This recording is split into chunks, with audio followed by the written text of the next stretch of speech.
And the thing with the anxiety, what I have people do, if it's not clinical anxiety, if it's your everyday anxiety, I have people, first I ask them where it's in their body, and they tell me. Then I say, close your eyes, ask the anxiety what it's trying to tell you. Mm-hmm. Most anxiety of this type comes from people not making decisions. Yes. Okay? And because they don't know if it's the right decision, or because it'll change their life, decision can change their life, and it's a constant anxiety. So when I get them to focus on it, they begins to bubble up a little bit. And then they have a choice. They can make whatever. It's kind of like there's nothing wrong with staying in a bad relationship. If you know you're in it, you're able to accept it, and it's your decision. Mm-hmm. Now, if you're not happy in it, what do you want to do about it? And that's where the anxiety comes from. Right. Because they might be carrying the fear of abandonment. Right, or any other number of fears that, exactly. My gosh, what if, I might make the wrong choice. Yeah, I agree with you. Well, there are really only four basics, and that's failure and expression and rejection and abandonment. Mm-hmm. I did them in the wrong order, but I do workshops on that too. Well, let's say those again. Say those again slower for the fear audience. Of failure, mm-hmm. fear of abandonment, fear of expression, and fear of rejection. They're the four core fears that really mess people up in their lives. Yep. Very well put. Okay. And some have all four, some have a primary, some have one or two, some are much less because they've worked on them, but they're the four that can bring them in with them or develop them as they're growing in this, from childhood. Right. Yeah. And the anxiety then comes because the inability to make a decision or the fear to make one because of the consequences of their decision, which brings up the fears. Right. And that's all part of their physical world, their spiritual world, their soulality, their personality, their masculine or feminine essence. It sort of all ties. If there's no gratitude, there's no joy. When I have somebody, because I did family violence as well, when I have somebody that, domestic violence and somebody's a victim of it, and they're feeling so bad, and I ask them what's their strengths, and they tell me they don't have any.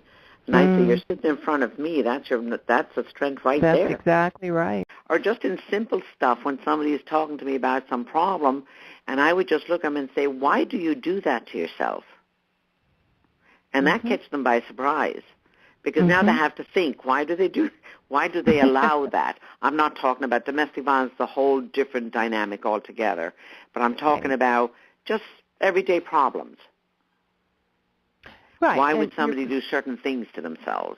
All I can say is that if you want to be happy, then you have to make a conscious choice in cleaning up the energy in your life. You have to make a conscious choice about what decisions you want to make. And my thing is, I'll respect whatever decision anybody makes if you're happy in it. And what a person has to do, if they're not happy in it, then they have to stop complaining about it. That they begin to work on finding out what essence they are to begin with. Because that's, if they're all in the feeling world and the passion and the creativity and all of that, there probably are feminine essence, or to recognize that they're a masculine essence and how they relate to the world in that. And if it's bringing any kind of trouble into their lives, that's what they have to look at. It's kind of like taking... I'm sorry, female, a woman can be a male essence?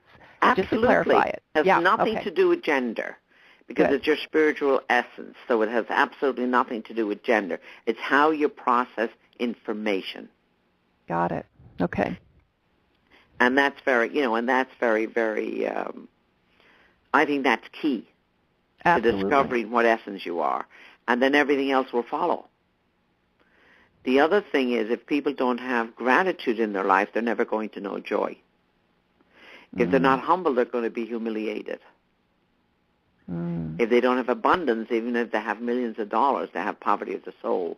And I could go on forever with this, but I won't. But they're just little things that for people to look at. Yeah, they're powerful. If you think about just the one, if you don't have gratitude, you won't have joy. Those are potent. Yeah. Because gratitude, when you open the door to gratitude, it brings in so much more. Just being grateful, and religion doesn't have to be involved in that at all. Just being grateful because the light turned green at the time you wanted it to turn green. or you barely miss something and you go, oh, thank God. Everybody thanks God, either blames him or thanks him. But I don't hear enough about saying how grateful they are. 9 times out of 10, they're blaming. Yes, blaming I know. God. I find that fascinating, that God gets the blame rather than whatever you want to call the negative side then we don't have to be responsible. But the promise of free will. Nobody interferes with your free will. I won't even interfere with your free will. True.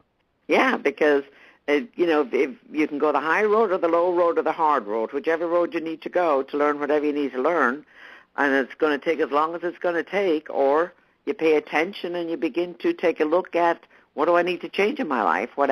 It's kind of like if you don't like somebody, there's nothing you can do about it. You can only change your attitude towards that person. That's right.